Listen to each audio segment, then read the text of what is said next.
I don't like moldy cheeses. I'm very squeamish. I'm very scared of trying it.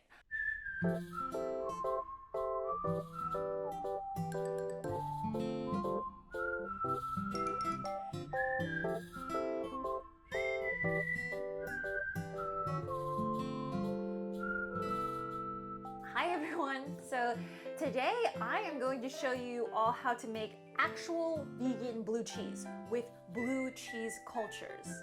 And if you guys haven't seen the video before, I talk about the cheese kit that I bought with different bacteria and molds for things like camembert cheese, which I have done earlier, and then blue cheese, Roquefort, as well. And so in this video, I'm going to show you all the whole process and how it turned out. In a later video, I will be doing a taste test with you all because I think that the experience needs to be in a completely separate video because trust me, that thing smells very robust. And so before we get to the recipe, a lot of you guys have asked me about talking just a little bit more about the process before we just go into, to the recipe. What I did first was, because I was doing two different cheeses at once. I was doing a camembert and I was doing a blue cheese. So I made a vegan cheese schedule spreadsheet because initially anyways, before you start just leaving these guys in the refrigerator and letting it age, it's a little bit like having a new pet because the initial 2 weeks requires a lot of maintenance, and it's not too much maintenance, but it required some love. With the blue cheese, I'll link to the Cashew Burt website because they actually have recipes. A lot of the times it's similar to if you were using cow's milk or animal's milk, but the protein content, you have to try to find a way of blending together a certain protein content and a certain fat content that will be conducive for each cheese. So soybeans have a lot of protein, but they don't have a lot of fat. For something like blue cheese, you need something that's high in fat. So maybe you would potentially combine, I guess, soybeans with coconut milk, or in this case, we did it with cashew nuts, and then we added in coconut cream into this so that it would have the protein and the higher fat content that blue cheese needs. So it's really cool because he has a couple of videos just to explain cheese. And it's quite good. But basically the initial stages are you kind of blend the nuts and you mix the Penicillium roqueforti together. And you have to make sure that the temperature is pretty okay so that the mold has a nice place and a nice home to rest and grow. But initially I was worried about leaving it out or potentially touching it with my hands and then having other gross bacteria grow on it.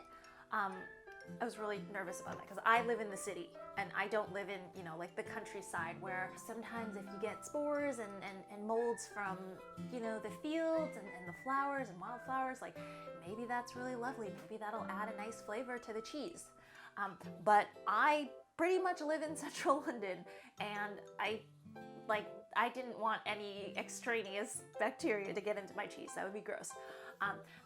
But what I want to tell you was that didn't seem to be a problem at all. I think because you are pretty much putting in the Roqueforti, the Penicillium roqueforti bacteria right from the get-go, it is going to be that bacteria that permeates the cheese. The first 2 times that I was checking on the cheese, there wasn't anything necessarily blue there yet, but then very quickly after the first 2 times, you started seeing the cheese turned gray, which was cool because I was like, is that just lighting or is it just getting older? But the cheese turned kind of gray first, and then very quickly after that time you started seeing just little bits of bluish gray mold, bluish green. It was a really pretty teal color, blue, green, gray, grayish mold surrounding it.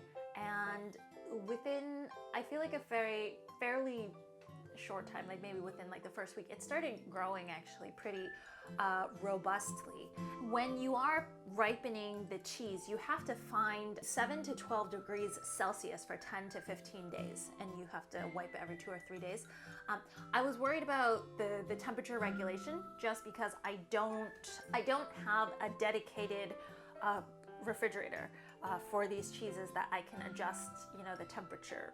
But what I did do is I had a kitchen thermometer, and what I did was I placed it in different areas in the refrigerator just to find out what temperature was registering.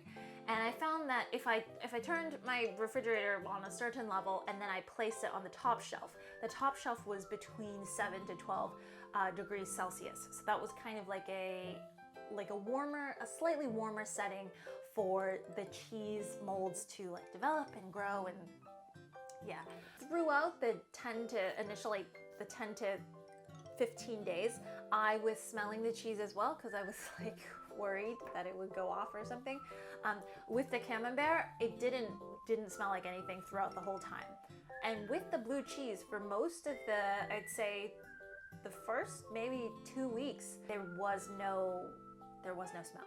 And then towards the end of it, like probably day 15, I probably let it go like a little over, day 15, day 16, it started having this, I guess this blue cheese mold smell, which I'm not good with at all. I don't like moldy cheeses. I'm very squeamish. I'm very scared of trying it. It wasn't too prominent at first, but yeah, you could smell it like when you would just unwrap it and whatnot.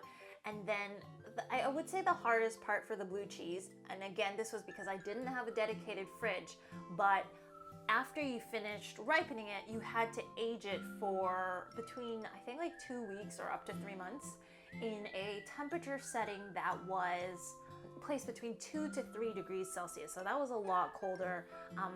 Even when I turned my refrigerator all the way up, and found places, it wasn't as cold as 2 to 3 degrees Celsius. So what I ended up doing was I placed it in the lowest section of the refrigerator, which was the coldest, and then I would have ice packs rotating between the freezer, and I would just bring in the ice packs, and to have the ice packs kind of surround the cheese made it that 2 to 3 degrees Celsius. So that really worked out. If you guys have an old refrigerator like I do, that is a good maybe technique to try out. And then when I started kind of aging it, because you had to put it in a tin foil and you aged it between this 2 to 3 degrees Celsius, yeah, the smell got more intense. Like it was just like moldy, but like it just was not necessarily a good smell. Like, I don't know, like some people like this, but I just think like just like a tinge of the sewer, like moldy, but like kind of like the sewer, which just really made me not want to try this. But what did happen was, I think the coldness was supposed to stop the cheese from growing anymore. I think that the bacteria, the mold started to die, and so certain bits of it would start turning kind of like a yellowish orange. And it didn't seem like another mold. It just seemed like maybe the blue mold was like slightly, ever so slightly dying. And so that's when the cheese became like a little bit more gnarly. Like it just, I don't know. And you also have to pat it dry like every week or so now during this final process. And so my initial plan was, okay, the sooner that I can eat it, the better, because I don't want it to get all gross and develop and get all crazy, you know. So I was planning on eating it after about 2 weeks of aging. But what ended up happening was I got a little bit, I was like a little bit afraid, and I thought, okay, maybe because on the website it did say that if you let it age longer, the flavors would kind of maybe mellow and develop into something better. And at the same time, I didn't have to eat it like that day. So I was like, okay, let's just let it chill out. And so today is day, I don't know, whatever this day is. So yeah, so so I'm going to be eating it soon, but you can actually leave it in this cold temperature for up to 3 months, which yeah, if it wasn't for me having to exchange ice packs all the time and literally the cheese taking up a huge section of the refrigerator because I didn't want like any like gross things around it, and I sanitized everything. Yeah, it was yeah. So basically, yeah. Let's go to the recipe now.